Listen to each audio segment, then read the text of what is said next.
নবকলেবরের জম্পুই পাহাড়ের Eden tourist লজের উদ্বোধন করেন পর্যটন মন্ত্রী সুশান্ত চৌধুরী।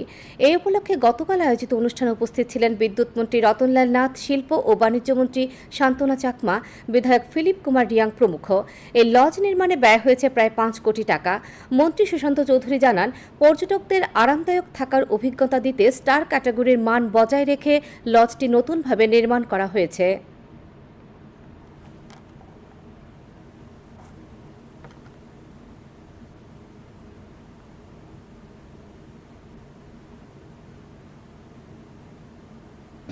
খুব তাড়াতাড়ি আমি ধন্যবাদ জানাবো ট্যুরিজম ডিপার্টমেন্টকে। এই যে বিল্ডিংটা যেটা আপনারা বলেছেন যে এখানে পরিকাঠামোগত অভাব ছিল, সেটা আপনারা দেখতে পাচ্ছেন আজকে প্রায় 5 কোটি টাকার কাছে ব্যয় করে আমরা এই নতুন যে পরিকাঠামো সেটা আমরা তৈরি করেছি। একটা স্টার ক্যাটাগরির হোটেল যা ফ্যাসিলিটি প্রোভাইড করা হয়ে থাকে বা সমস্ত কিছু ফ্যাসিলিটি, মানুষ যাতে এসে এখানে একটা পজিটিভ নোট নিয়ে, একটা পজিটিভ মানসিকতা নিয়ে এখান থেকে যেতে পারে বা দ্বিতীয়বার যেন আসতে পারে।